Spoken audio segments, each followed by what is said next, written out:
আজিও আমাক টানি থাকে কংগ্ৰেছ দলে তাৰ দায়িত্ব ল'ব লাগিব আমি কংগ্ৰেছ দলত যেতিয়া আছিলো যুৱ কংগ্ৰেছ কৰিছিলো তেতিয়া বহুত এনেকুৱা কামক আমাক জড়িত কৰা হৈছিল কিন্তু কংগ্ৰেছ দলে ল'ব লাগিব কাৰণ কংগ্ৰেছ দলত থকাৰ কাৰণে এইবিলাক কৰিব লগা হৈছিল বিজেপি দলত আহাৰ দিনাখনৰ পৰা 2015 চনৰ পৰা 10 বছৰ হ'ল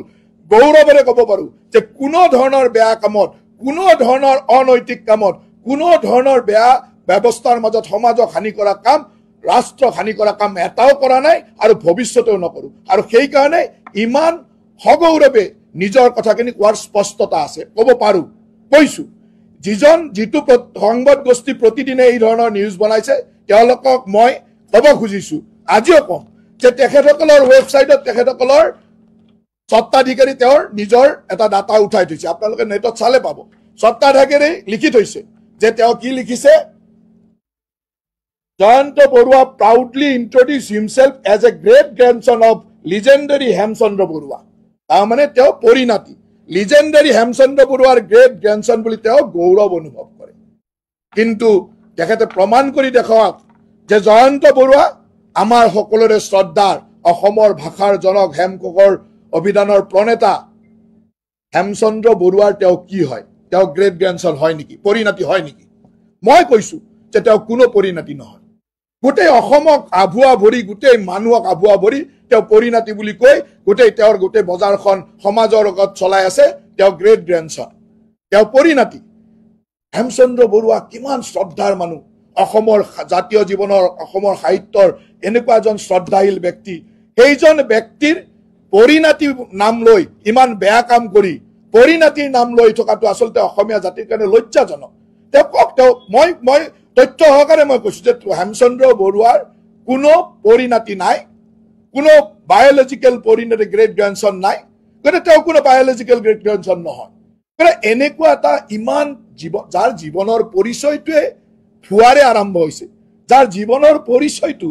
যাৰ আইডেন্টিটি মোৰ যদি পৰিচয়টোৱে ভুৱাৰে আৰম্ভ হয় তেতিয়াহ'লে সেই মানুহজন কিমান বেয়া হ'ব পাৰে এতিয়া মই গৌৰৱেৰে কওঁ যে মই চান্দকুছিয়া মল্লভোজৰ বৰুৱা নলবাৰীৰ চান্দকুছিয়া মল্লভোজৰ বৰুৱা বংশৰ ল'ৰা মোৰ বংশক লৈ গৌৰৱ কৰোঁ এইটো মই বংশৰ হয় কাৰণে গৌৰৱ কৰিব পাৰোঁ তেওঁ কৈছে যে পণ্ডিত মানে আমাৰ শ্ৰদ্ধাৰ সকলোৰে শ্ৰদ্ধেয়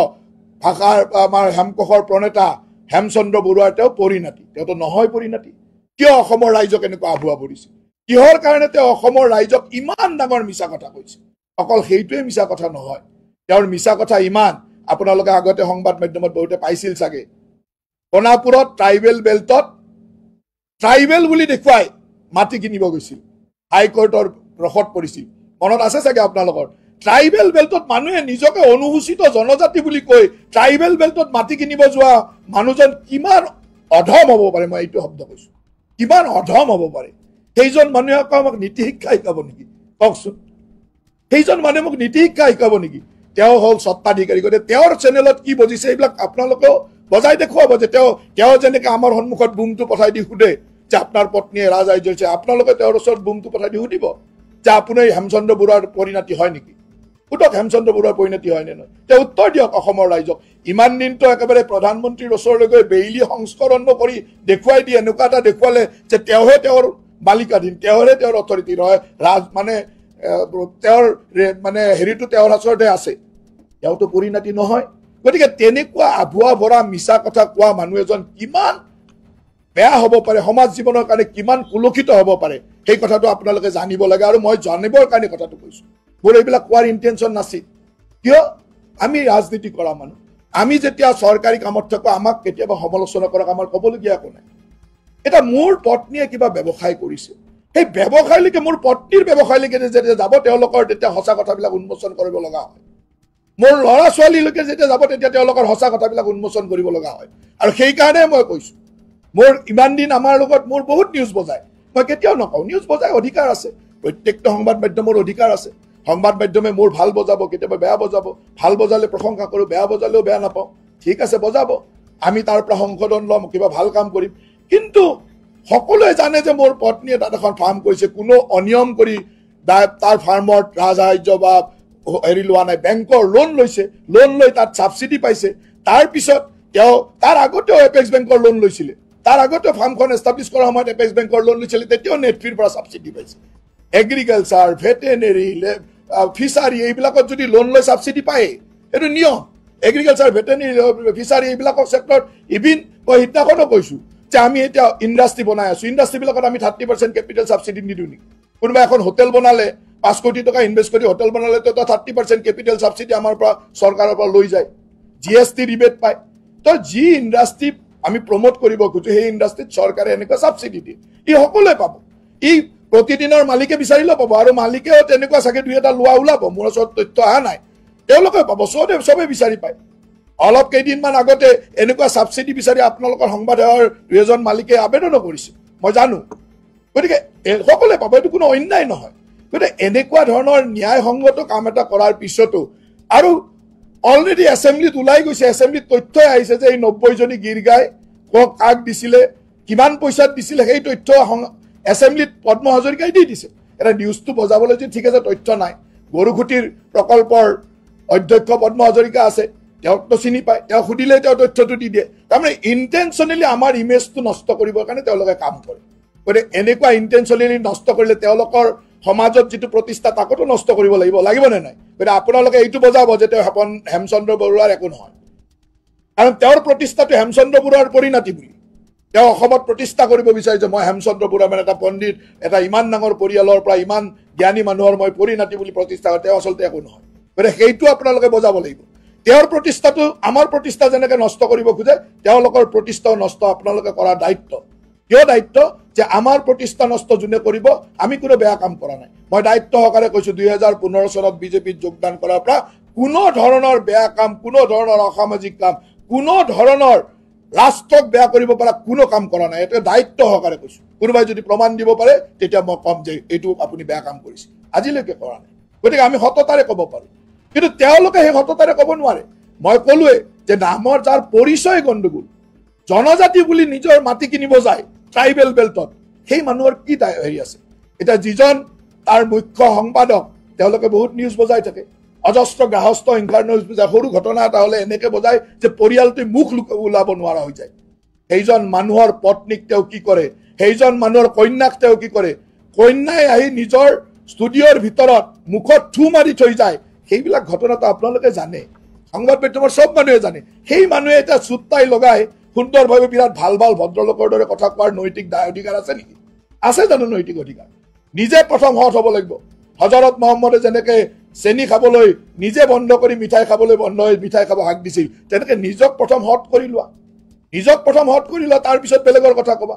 এনেকুৱা ধৰণৰ নৈতিক স্খলন হোৱা কিহৰ কাৰণে হৈছে এইটো আপোনালোকে জানে তেওঁলোকে যেনেকৈ বেলেগৰ গ্ৰাহস্থ হিংসা বজাই থাকে তেওঁলোকৰ মুখ্য সম্পাদকজনৰ গ্ৰাহস্থ হিংসাৰ ওপৰত এটা টকশ্ব' পাতক যদি সাহস আছে হেমচন্দ্ৰ বৰুৱাৰ নাতিয়েক নহয় বুলি এটা টকশ্ব' পাতক যিজনে এইকেইদিন খুব চিঞৰ বাখৰ কৰি আছে আপোনালোকৰ বহুতৰ মাজত সেই ধৰণৰ 2 বছৰ 1.5 বছৰ আগৰ এটা ভিডিঅ' আছে যিজনে চিঞৰ বাখৰ কৰি আছে ক'ত ধৰা পৰিছিল গুৱাহাটীত সেই ভিডিঅ'টো আপোনালোকৰ তাত আছে বহুতৰে আছে মই কোৱা নাই সেই ভিডিঅ'টো লাগিলে কেতিয়াবা দি দিম যিজনে এইকেইদিন টিভিত বিৰাট আৰু তেওঁ সেই মুখ্য সম্পাদকজনৰ খুলখালিয়া নিজৰ বায়েকক এনেকুৱা কৰাৰ পিছতো যদি কাবৰ মানৱতা নাথাকে কোনো ধৰণৰ মানৱতা নথকা মানুহ হয় যে নিজৰ বায়েকক অত্যাচাৰ কৰিলেও যদি তেওঁ সহ্য কৰিব পাৰে সেইজন মানুহৰ ক'ত মানৱতা আছে কওক মই আজি এইকাৰণে কৈছোঁ যে এইবিলাক কথা সমাজে জানিব লাগে আমাক যেনেকৈ নগ্ন কৰিবৰ কাৰণে বেয়া দেখুৱাবৰ কাৰণে চেষ্টা কৰে যে আমি নোহোৱা কথাটো আমি নোহোৱাটো বেয়া দেখাবলৈ চেষ্টা কৰে সেইবিলাক হোৱা মানুহৰ কথা কৈছোঁ যে তেওঁ হেমচন্দ্ৰ বৰুৱাৰ নাতিয়েক পৰিণতি নহয় মুখ্য সম্পাদকজনৰ পত্নীৰ অত্যাচাৰ মানসিক অত্যাচাৰ অত্যাচাৰ অইনৰ লগত সম্পৰ্ক এইবিলাক সকলোৱে জনা কথা তাৰ উদাহৰণ আপোনালোকেও জানে যিজন খুলখালিয়াকে তাত চাকৰি কৰে এইকেইদিন বিৰাট তেওঁ টকশ্ব'ত এক্টিভ হৈ আছে তেওঁৰ এটা ভিডিঅ' আপোনালোকৰ হাততে আছে তেওঁ নিজৰ বায়েককো এনেকুৱা কৰাৰ পিছত তেওঁ এনেকৈ যে সহ্য কৰিব পাৰে সেই ধৰণৰ মানসিকতাটো মই দেখা নাই এতিয়া তেওঁলোকে কেলেংকাৰীৰ কথা কয় বহুত কেলেংকাৰী অমুক তমুক আপোনালোকে ৰেজিষ্টাৰ অফ কোম্পানীৰ ৱেবছাইটটো চাই ল'ব এটা মই মাত্ৰ কোম্পানীৰ নাম কওঁ এই কোম্পানীটোৰ নাম হ'ল news and media private limited কোম্পানীৰ ৱেবছাইটত চাই ল'ব ইয়াৰ মালিক কোন আজিৰ তাৰিখৰ প্ৰতিদিন গোষ্ঠীৰ যিজন নেকি MD managing director Smitakshi Goswami আৰু লগত কোন আছে সুদীপ্ত সেন ক'ব লাগিব নেকি সুদীপ্ত সেন কোন মইতো কোৱাৰ প্ৰয়োজন নাই সুদীপ্ত সেনৰ লগত কোম্পানী খোলা কোনোবা মানুহে যদি কয় নৈতিকতাৰ কথা কেলেংকাৰীৰ বিৰুদ্ধে কথা কয় তাৰ কিবা ভ্যালু আছে নেকি মই মাত্ৰ 3-4জন মানুহৰ কথা কলো মালিকৰ কথা কলো মেনেজিং ডাইৰেক্টৰৰ কথা কলো মুখ্য সম্পাদকৰ কথা কলো এই যিজন সাংবাদিক বৰ সধৰ পৰাই আছে টিভিতে এইকেইদিন ওলাই আছে তেওঁৰ কথা কলো গোটেই গোষ্ঠীটোৰ কথা ওলাই পৰিলে এতিয়া আপোনালোক জীৱকলে সেই গোষ্ঠীটোত কাম কৰে এবাৰ গৈ মালিকৰ সন্মুখত বুম তুলে পেলে সুধিব মুখ্য সম্পাদকজনক বুম তুলে পেলে সুধিব যে আপোনালোকৰ ওপৰত এইটো অভিযোগ জয়ন্ত মল্লবুৰে আনিছে যদি আনিছে এই কথাটো সত্য নে মিছা যেনেকৈ আমাৰ ওপৰত এজন অৰ্ধ শিক্ষিত মানুহ যিজন মানুহে জীৱনত ফৰ্মেলি মেট্ৰিক পাছে কৰিব নোৱাৰিলে ফৰ্মেলি মেট্ৰিক পাছ কৰিব নোৱাৰিলে এই অভিযোগটো প্ৰথম কোনে আনিছিল ৰাজীৱ ভৱনত কোনে আনিছিল মোৰ সমষ্টিৰ প্ৰাক্তন বিধায়কজনে হয় নে নহয় তেওঁতো মোৰ ৰাজনৈতিক হত্য আনিব কিবা হয় তেওঁৰ শিক্ষা দীক্ষা কিমান ফৰ্মেলি মেট্ৰিক পাছ কৰিব নোৱাৰিলে গতিকে ইংৰাজীৰ এই কাগজবিলাক বুজি নাপাবই তেওঁ কোনোবাই ক'লে ইমান তথ্যটো কেনেকৈ পায় কি পায় সেইটো বুজি নাপাব নোপোৱাটো স্বাভাৱিক তেওঁ ফৰ্মেলি মেট্ৰিক পাছে কৰিব নোৱাৰিলে ফৰ্মেল এডুকেশ্যনত মেট্ৰিক পাছ নহয় ইকুইভেলেণ্ট এডুকেশ্যনত মেট্ৰিক পাছ কৰে যে কিছুমান মানুহে সেই ইকুইভেলেণ্ট এডুকেশ্যনত মেট্ৰিক পাছ কৰিছিল মই প্ৰথম দিনাই কৈছোঁ তেনেকুৱা এজন মানুহে আনিলে অভিযোগ আপোনালোকে তাক লৈ নিউজ বনালে মই একো বেয়া পোৱা নাই মই তাৰ স্পষ্টীকৰণ দিলোঁ স্পষ্টীকৰণ দিয়াৰ পিছতে এনেকুৱা হ'ল যে মই যলৈকে যাওঁ প্ৰতিদিনৰ সাংবাদিকসকলে 5 দিন ধৰি মই য'তে যাওঁ সমাজত বেলেগ প্ৰগ্ৰেমত গৈছোঁ গভৰ্ণমেণ্ট প্ৰগ্ৰেমত গৈছোঁ পাৰ্টি প্ৰগ্ৰেম গৈছোঁ অকল সেইটোৱে সোধে 4 দিনত 40-50টা নিউজ বজাইছে তেতিয়াতো মানুহৰ এটা ধৈৰ্য থাকিব নহয় উত্তৰটো দিব লাগিব আৰু মই এইকাৰণে উত্তৰ দিছোঁ যে যিজন মানুহে পৰিচয়টো গণ্ডগোল কৰি গৈছে নিজৰ পৰিচয় হেমচন্দ্ৰ বৰুৱাৰ লগত জড়িত কৰিছে যিটো তেওঁ নহয় সেই উত্তৰ মই দিছোঁ এতিয়া তেনেকুৱা এজন অৰ্ধ শিক্ষিত শিক্ষা দীক্ষা নথকা মানুহে ক'লে কথাখিনি ক'লে তেওঁতো বুজি নাপাবই যে ছাবচিডি কেনেকৈ পায় 40% বেংকৰ লোন 30% মানে হেৰি নিজৰ ইনভেষ্টমেণ্ট তেওঁ এনেকুৱা ক'লে যেন মই যেন কাৰোবাক ডিপ্ৰাইভ কৰি ল'লোঁ আজিতো মই কৈ দিলোঁ যে ডিপ্ৰাইভ কৰি লৈছোঁ নে 5জনে নাপালে দিবলৈ ৰৈ গ'ল সেইধৰণে তেওঁলোকক বজালে এতিয়া তেওঁ বজাই আছে কাৰণ তেওঁ বুজি নোপোৱাটো স্বাভাৱিক তেওঁ কৈ আছে যে তেওঁ মোৰ এফিডেভিটত 11 চনত অমুক আছিল 14ত অমুক আছিল এনেকুৱা ধৰণৰ কথাবিলাক কৈ আছে নে নাই গতিকে মোৰ 11ৰ এফিডেভিটখন চালে হ'ল 14ৰ এফিডেভিটখন কাল চালে হ'ল মোৰ পত্নীৰ নামত মালিকাধীন যিটো কোম্পানী আছে তাত JM Aqua Agro Private JMB Aqua Agro Private Limitedৰ আপোনালোকে নেটতে মাৰি চাব মোৰ পত্নীয়ে কেতিয়া সেই কোম্পানীটোৰ ডাইৰেক্টৰ হৈছিলে সেই কোম্পানীটো ফাৰ্মখনৰ ডাইৰেক্টৰ হোৱাৰ সময়ত মই MLA আছিলোঁ নে নাই চালে হ'ল মই মন্ত্ৰী আছিলোঁ নে নাই চালে হ'ল মই MLA মন্ত্ৰী নাথাকা সময়ত তাত ডাইৰেক্টৰ হৈছে সেই ডাইৰেক্টৰ হোৱাৰ কাৰণে তেওঁ যিটো শ্বেয়াৰ ইকুইটি দিব লাগে তেওঁৰ একাউণ্টৰ পৰা তেওঁৰ ষ্টেটমেণ্টৰ পৰা চালে হ'ল তেওঁ সেই শ্বেয়াৰ ইকুইটি কিনিছে নে নাই ডাইৰেক্টৰ হৈছে নে নাই ডাইৰেক্টৰ হিচাপে কাম কৰিছে নাই কোনো ইলিগেল কাম কৰা নাই গতিকে ইলিগেল কাম কৰা নাই যদি ভয় কৰিব লগা কি আছে সেই ধৰণে কাৰণ তেওঁলোকে বুজি নাপায় তেওঁলোকে দুটা ষ্টেটমেণ্ট ওলাই লৈ চিঞৰি আছে ইমান হ'ল অমুক হ'ল এনেকুৱা হ'ল তেওঁ এনেকৈ কৰিছে তেনেকৈ কৰিছে আৰু কেতিয়াবা আমাৰ মানুহবিলাকৰ নিউজ বজাইছে গতিকে মোৰ কৰজোৰে এটাই অনুৰোধ যে আপোনালোকে প্ৰকৃত সত্যটো দেখাওক মোক ফেভাৰ কৰিব নালাগে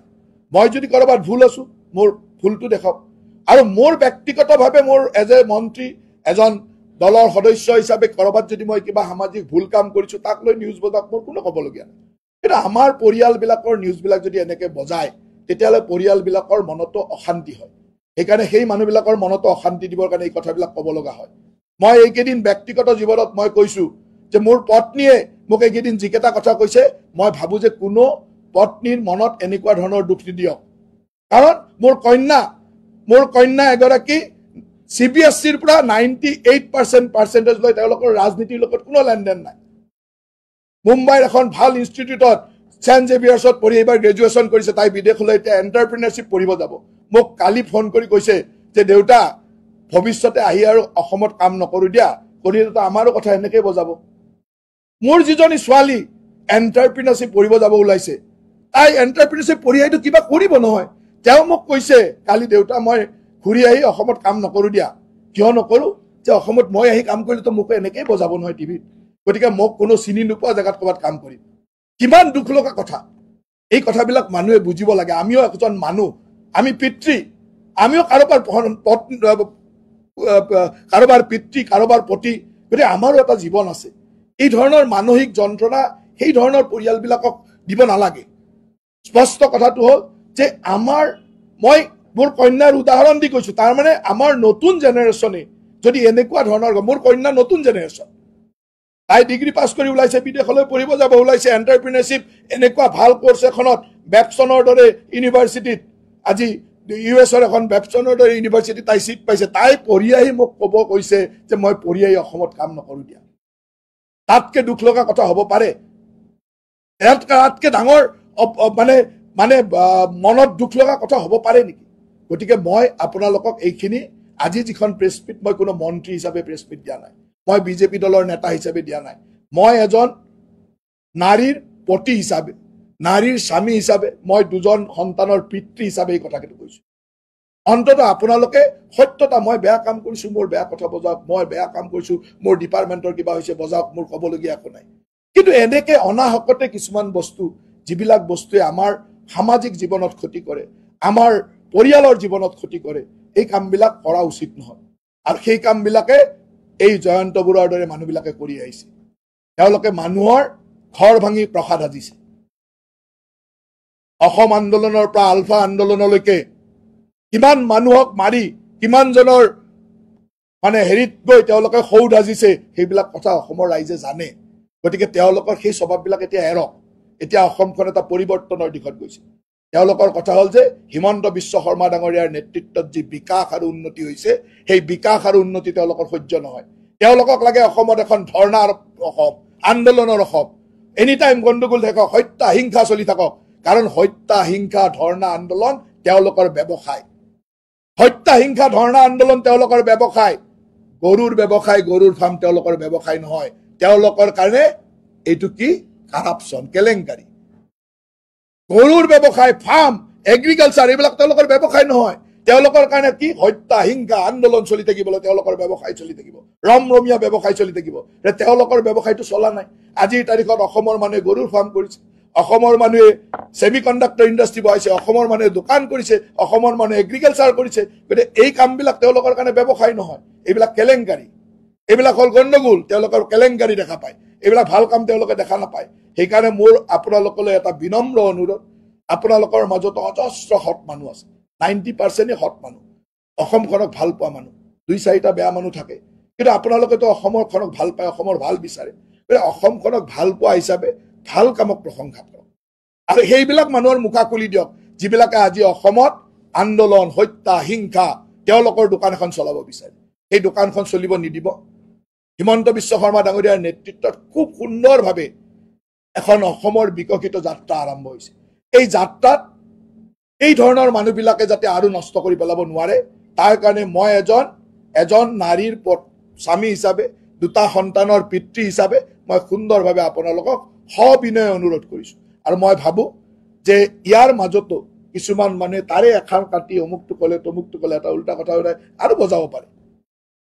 আছে, যিবিলাকে ইয়াক আকৌ কণ্টিনিউ কৰিব, তাৰ এটা কাটি ইফালে কৰি অমুক কৰি তমুক কৰি। আৰু সেইকাৰণে সিদিনাখনো মই কৈছিলোঁ যে মোৰ ফেচবুকত আনকাট লাইভ কৰি থওঁ, মই বজাই দিম। মই ধন্যবাদ দিছোঁ, বহুত কেইটা চেনেলে আনকাটটো বজাই দিলে। আনকাটটো বজাই দিয়াৰ লগে অসমৰ ৰাইজে গম পালে যে আচলতে তেওঁ হেমচন্দ্ৰ বৰুৱাৰ কি। আজিতো মই স্পষ্টভাৱে, আজিও আপোনালোকে এইখিনি আনকাটে বজাই দিব। যোনে যোনে লাইভ কৰিছে তাৰ কাৰণে ধন্যবাদ, কমচে কম অসমৰ ৰাইজে এই কথাটো গম পালে। গতিকে মই সকলোকে ধন্যবাদ দিছোঁ। আৰু আপোনালোকক এটাই অনুৰোধ যে এনেকুৱা ধৰণৰ কিবা বাতৰি যদি আপোনালোকে পায় যে মই ক'ৰবাত ভুল কৰিছোঁ, মোক সুধিলে হ'ল, মই তাৰ উত্তৰ দিবলৈ কৈছোঁ। য'ত ভুল কৰিম তাত মই কৰজোৰে মানি ল'ম। আমি ভগৱান নহয়, ক'ৰবাত ভুল হ'ব পাৰে, মই কৰজোৰে মানি ল'ম। কিন্তু য'ত আমি ভুল কৰা নাই, য'ত বেয়া কাম কৰা নাই, তাক লৈ যদি নিউজ বজাই থাকে, মোৰো অলপ মানসিক কষ্ট হয়, মোৰ পৰিয়ালতো মানসিক কষ্ট হয়। আৰু আমি অনাহকতে আমাৰ যিটো কৰ্মস্পৃহা, ৰাতিপুৱাৰ পৰা দিন ৰাতি কৰি কষ্ট কৰি কাম কৰি থৈ, এই কৰ্মস্পৃহাত ক'ৰবাত ক্ষতি হয়। গতিকে মোৰ ক'বলগীয়াখিনি এইখিনি। আৰু আপোনালোকে এইকেইদিন যিমান নিউজ বজাই আছিল, সকলো প্ৰশ্নৰে উত্তৰ মই দিছোঁ। মই ভাবোঁ যে ইয়াৰ পিছত আৰু মই কিবা উত্তৰ দিবলগীয়া নাই। আপোনালোকৰ গোটেইখিনি কথাই মই সুন্দৰভাৱে কৈ দিছোঁ। মোৰ আশা যে আপোনালোকে এই গোটেইখিনি কথা অসমৰ ৰাইজক দেখুৱাই দিব। অসমৰ ৰাইজে বিচাৰ কৰিব মই শুদ্ধ নে ভুল, অসমৰ ৰাইজে তাৰ সিদ্ধান্ত ল'ব। অসমৰ ৰাইজক মই জনাবৰ যিটো দায়িত্ব, সেই দায়িত্বটো পালন কৰি এই সংবাদ মেলৰ জৰিয়তে আপোনালোকক কথাখিনি জনালোঁ। আৰু আপোনালোক সকলোকে ইয়ালৈ অহাৰ কাৰণে মই ধন্যবাদ জ্ঞাপন কৰিলোঁ। প্ৰতিদিন টাইমৰ পৰা প্ৰশ্ন কেইটামান আছিলে, মোৰ ব্যক্তিগত প্ৰশ্ন। প্ৰথম প্ৰশ্নটো হৈছে, যিহেতু আপুনি হেমচন্দ্ৰ বৰুৱাৰ বংশধৰৰ কথা কৈছে, প্ৰশ্ন এটা আছিল, হয়তো উত্তৰ পাম বুলি আশা কৰিলোঁ। হেমচন্দ্ৰ বৰুৱাৰ পিতৃ নামটো কি ক'ব পাৰিব নেকি? আপুনি গোটেই হেমচন্দ্ৰ বৰুৱা সম্পৰ্কে বিভিন্ন কথা আছে। আপোনালোকে যেনেকে মই প্ৰশ্ন কৰিলে আপোনালোকে তাত সুধি থাকে নহয়, আপোনালোকক মই এৰি দিলোঁ, আপোনালোকে টিভিত টক শ্ব' কৰি দেখুৱাই দিব হেমচন্দ্ৰ বৰুৱাৰ বাপেক অমুক আছিল। নাই মই কৈছোঁ এতিয়া আপোনালোকে যেনেকে চলে আমিও তেনেকে চলিম। আপোনালোকে যেনেকে মোৰ কথা এটা লৈ পেলাই টক শ্ব' কৰি থাকে কাগজ কেইখনমান লৈ, মই কৈ দিলোঁ। এতিয়া আপোনালোকে টক শ্ব' এটা কৰি বুজাই থাকক যে হেমচন্দ্ৰ বৰুৱাৰ বাপেক অমুক আছিল, পুতেক অমুক, অমুকৰ অমুক, এনেকে বংশধৰ, অমুকৰ অমুক বংশধৰ, তেওঁৰ ল'ৰা আছিল নে ছোৱালী আছিল, তেওঁ বিবাহ কৰাৰ পিছত পত্নী কিমান কম সময়ত ঢুকাইছিল ইত্যাদি চব কথা তাত আছে। এইবিলাক চব অসমৰ তথ্যত আছে। আপুনি ধুনীয়াকে তাত এটা টক শ্ব' পাতি বুজাই দিব, মই কিয় ক'ব লাগে? নাই মই নকওঁ, আপোনালোকে মোক ৰেপৰ্ট আনিব চেষ্টা, মই নকওঁ। আপোনালোকে বঢ়িয়া আছে এটা টক শ্ব' পাতি বুজাই দিয়ক অসমৰ ৰাইজক। নাই মই জানিলেও নকওঁ, আপোনালোকে জনাব। মই জানো, চব জানো কাৰণে কৈছো। এইটো বংশধৰটো আপোনালোকে এখন আমাৰ যেনেকে পুৰখীনামা থাকে, মোৰো পৰিয়ালৰ পুৰখীনামা আছে, মোৰ দেউতা অমুক, মোৰ ককা অমুক, মোৰ আজো ককা অমুক, মোৰ অমুক ককা অমুক, এনেকে পুৰখীনামা থাকে। সেই পুৰখীনামাখনো তেওঁৰ আছে। তেওঁ পুৰখীনামাখন লৈ টক শ্ব' এটাত বহিলে হ'ল। এই সুনীত বোলাজন যে আছে, তেওঁক আৰু জয়ন্ত বৰুৱাক একেলগে বহাই দি তেওঁ এটা টক শ্ব' কৰিব যে অমুকৰ পুতেক অমুক, অমুকৰ পুতেক অমুক, অমুকৰ পুতেক অমুক। মই সুধিছো যে তেওঁ নাই তেওঁৰ পৰিণাতি হয়নে নহয়, বায়'লজিকেল গ্ৰেড গ্ৰেণ্ডছন হয়নে নহয়, উত্তৰটো দিয়ক। এটাই প্ৰশ্ন, মোৰ প্ৰশ্ন এটাই যে তেওঁৰ বায়'লজিকেল গ্ৰেড গ্ৰেণ্ডছন হয়নে নহয় উত্তৰ দিয়ক। আপোনালোকৰ সম্পাদকজনে পত্নী নিৰ্যাতন কৰে নে নাই উত্তৰ দিয়ক। আৰু আপোনালোকৰ এই যে MD গৰাকীয়ে এই কোম্পানীটো খুলিছিল নাই উত্তৰ দিয়ক। তিনিটা প্ৰশ্ন কৰিলো, উত্তৰটো আপোনালোকে টিভিত দি থাকিব, মই দিবলৈ নাই। মই মোক ক'ব নালাগে, টিভিত ক'ব। আপোনাৰ কথা মই নুশুনো, মই জানো। টিভিত দিব, টিভিত দিব, টিভিত দিব।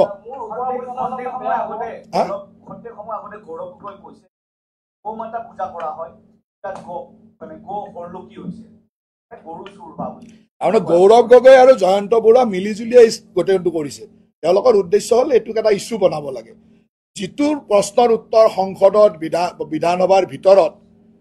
সদনত বিধানসভাৰ ভিতৰত পদ্ম হাজৰিকাই দি থৈছে, এই যে 90টা গৰু ক'ত দিছিলে, কিমান পইচা পাইছে, কিমান দামত দিছে, NDDBক তেওঁলোকে যে চেক দিছিলে, নেশ্যনেল ডেইৰী ডেভেলপমেণ্ট বৰ্ডৰ পৰা এই গৰুখিনি আহিছিল, তাৰ গোটেই তথ্য দি থৈছে, বিধানসভাতে দি থোৱা আছে, চবেই জানে। তাৰ পিছতে এই কথাখিনি কোৱা মানে এইটো ইণ্টেনশ্যনেলি কংগ্ৰেছ আৰু প্ৰতিদিন বস্তুটোৰ মিলন আৰু তেওঁলোকে আমাৰ এগেইনষ্টত কৰি থকা এটা কনস্পিৰেচি, ইমানেই। মই তথ্যই দিলো দেখোন, এইখন কাগজ নিদিলো জানো? এইখন কাগজত 90জনী গৰু ক'ত কোনে লৈছিলে ইয়াত সকলোৰে নাম আছে। আপোনালোকে নামকেইটা চালে হ'ল, গোটেইকেইটা দিলো নে নাই তথ্য? ইয়াতে কাৰ কাৰ নাম আছে? ভাইচ চেয়াৰমেন, নাই vice chairman GMDA, MP Mangaldoi, MLA Jonai, MLA Gohpur, MLA Kamalpur, Babul Nath, Niraj Bora, JMB একো এগ্ৰ প্ৰাইভেট লিমিটেড নাম আছে। 90টা গৰু কাক ক'ত দিছে লিখা আছে। এইটো প্ৰপাগাণ্ডাই, এইটো হ'ল কংগ্ৰেছৰ প্ৰপাগাণ্ডা, আৰু এই প্ৰপাগাণ্ডাটোত প্ৰতিদিন বস্তুটো জড়িত আছে, সিমানেই। মই আপোনাৰ কথা নুশুনো, আপুনি টিভিত বজি থাককে। আপোনাৰ কথাটো আপোনাৰ টিভিত বজাই প্ৰত্যুত্তৰ দিব। মই কোৱা কথা কেইটা ক'লো, যদি মোৰ কথা কেইটা মিছা আপোনাৰ টিভিত দেখুৱাবলৈ সাহস লাগিব। কাৰণ সিদিনাখন আপুনি ক'লে আনকাট দেখাবলৈ সাহস নহ'ল। কৈ গৈছিল তো আপুনি আছিল সিজন, আছিল নে নাই? আপুনি কৈ গৈছিল যে মই আনকাট দেখাবলৈ সাহস হ'ল জানো? দেখাবলৈ যেতিয়া সাহস নহ'ল, এতিয়া আনকাটটো তাতে দেখাওকগৈ, গোটেইটো তাতে দেখাওক। মই আপোনাৰ একো প্ৰশ্নৰ উত্তৰ নিদিওঁ। দ্বিতীয় নহয়, আপোনাৰ প্ৰশ্নৰ উত্তৰ দিওঁ। মই 3টা প্ৰশ্ন সুধিছো যে হেমচন্দ্ৰ বৰুৱাৰ তেওঁ গ্ৰেণ্ড গ্ৰেণ্ডছন পৰিণতি হয় নে নহয়। উত্তৰ দিয়া নিদিয়াৰ অধিকাৰটো মোৰ আছে, মই নিদিওঁ। আপোনালোকে টিভিত বজাই ল'ব যে হেমচন্দ্ৰ বৰুৱাৰ পুৰখীনামাখন বজাই দিব। তেওঁ নালাগে আপোনাৰ প্ৰশ্ন ইয়াত সুধিবলৈ, আপুনি এখন প্ৰেছ মিট পাতি কৈ দিব। আপোনাৰ প্ৰশ্ন কোনে শুনিব? মানে প্ৰেছ মিট কৈ দিব। কাৰণ আপোনালোকে আনকাট বজোৱাৰ সাহস নথকা মানুহৰ মই নেদেখাওঁ। সেইদিনাখন যদি আনকাটটো বজালেহেঁতেন, মই এইটো কৈছো, আনকাট বজোৱাৰ সাহস থাকিলে আপোনাক দেখুৱাই দিলোহেঁতেন। আনকাট বজাবলৈ আপুনি সেইদিনাখন কৈ গৈছিলে আনকাট বজাম বুলি, বজালে জানো? একো মন্তব্য শুনাবলৈ আপোনাৰ প্ৰেছ মিট নহয়, মোৰ প্ৰেছ মিট, মোৰ প্ৰেছ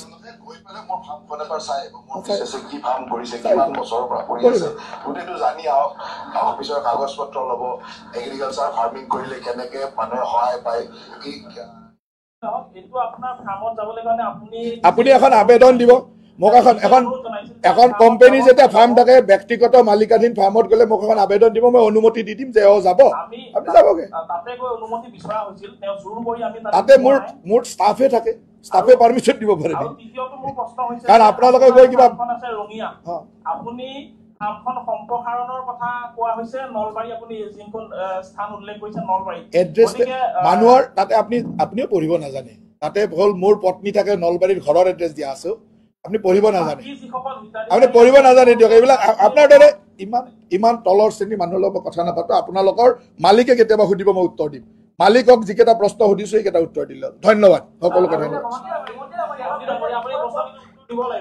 উত্তৰ আপুনি টকশ্ব' এটা পাতক